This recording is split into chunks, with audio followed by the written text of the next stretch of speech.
All right, we have this ball, heavy ball animation where it goes to jump and bounce and just sinks into the ground.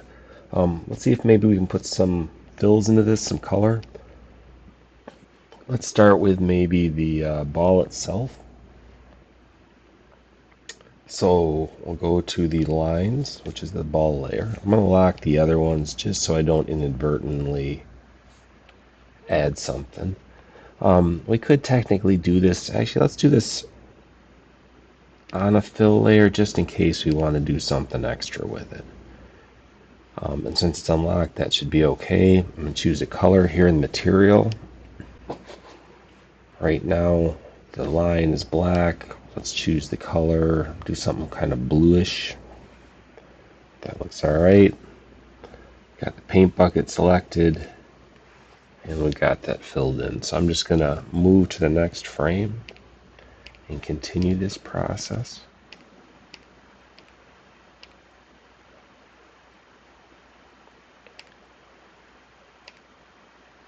If the ball doesn't change on the line, I don't need to add a keyframe there with fill either.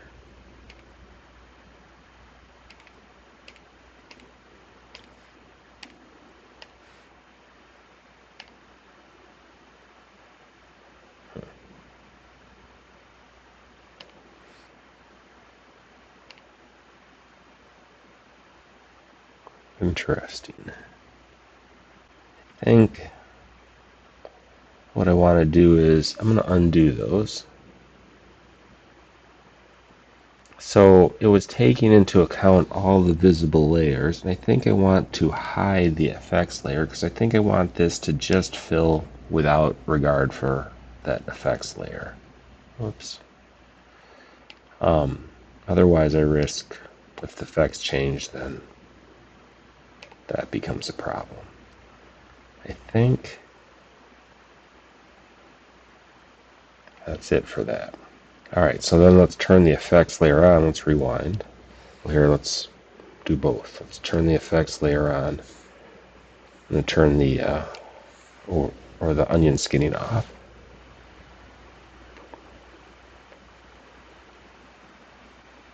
Boom.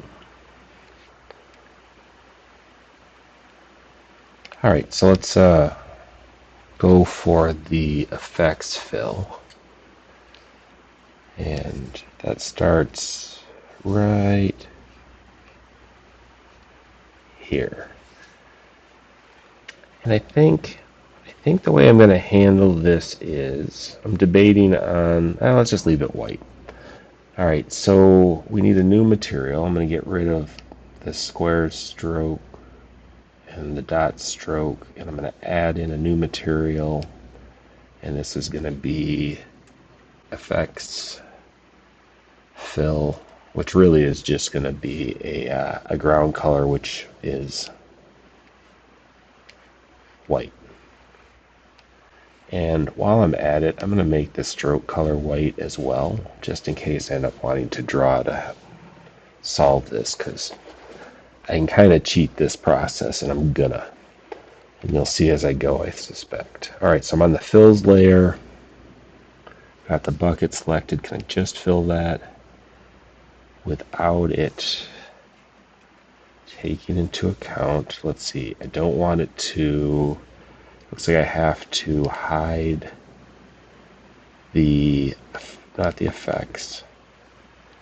Actually, sorry. I don't want to be in the fills layer, so maybe that was the issue there. Ground could be visible. Line could be visible. Let's see.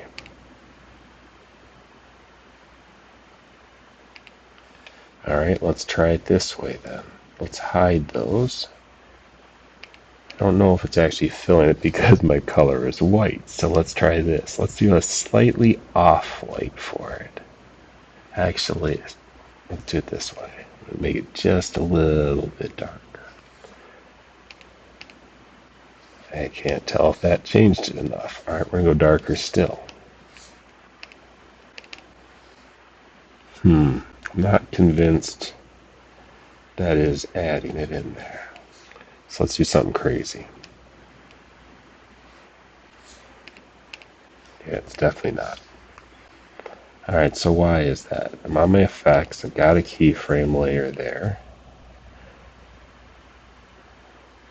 I bet it's having trouble. Is that a fill that it's working with on top of that? Ah, it could be because it's locked. See, it's always something simple. Well, not always. Sometimes it's something simple. When we're lucky, it's something simple. Alright, so I'm going back to white. And I guess I need to make sure that that sticks as white. Oh. White would be 000, or is it FF? I think it's F's, right? There we go. Alright, so it's actual white. Fill in with white. Let's see if I can do this now with everything else visible.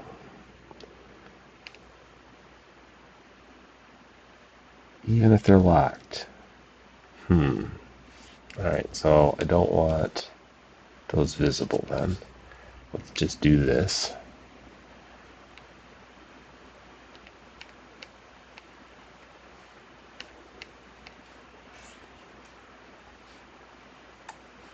Oh, come on. I know it's not.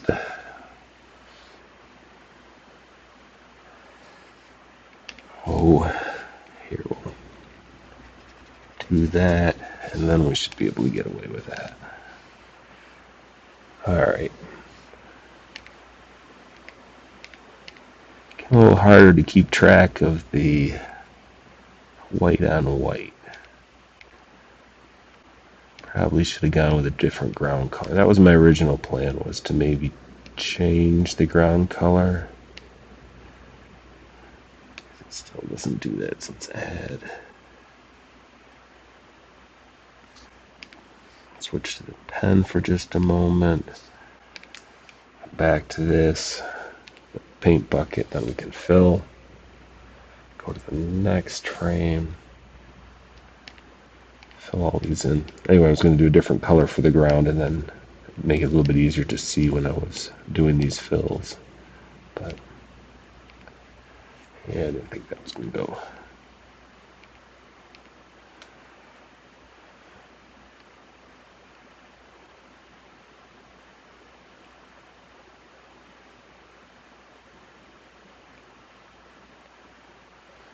Almost there.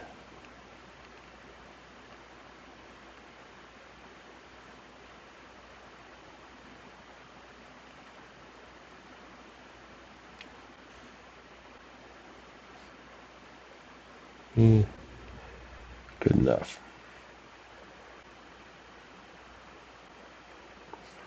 Alright, so then with my ground layer and fills and everything else turned on, I'm going to come back here to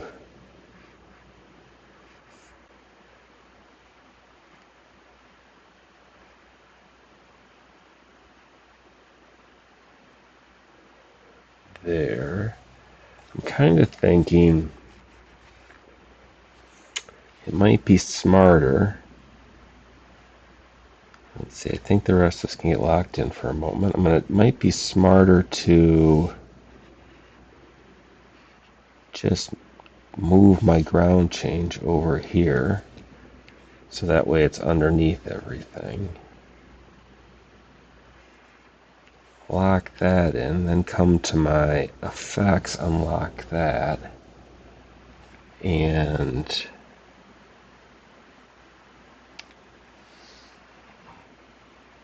I was thinking it might be easiest to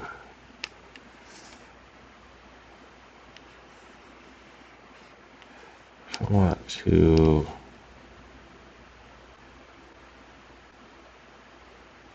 maybe it'll just be easiest just to erase.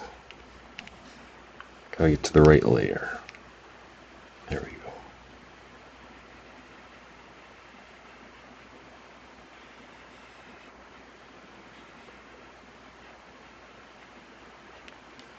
And then come back in and just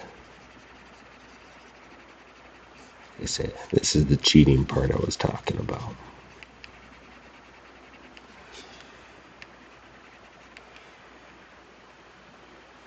Alright, next frame, we'll erase that bottom edge.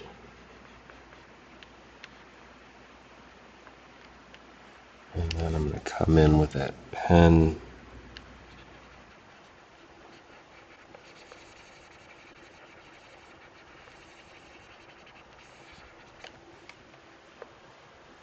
Explosion a bit. Oops.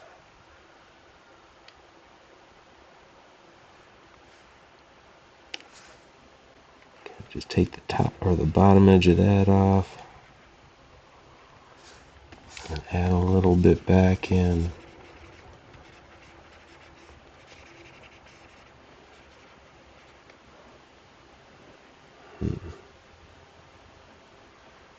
Seeing the straight edge of the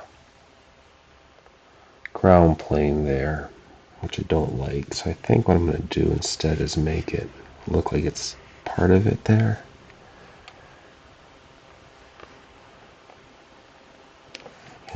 Erase this front edge.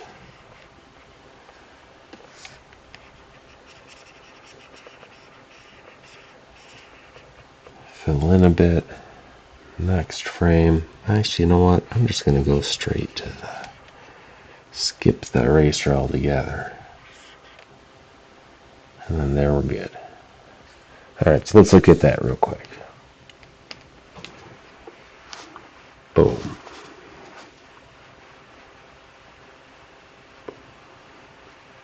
Yeah, probably shouldn't have shattered into quite so many pieces. It probably would have been better if it was a little bit more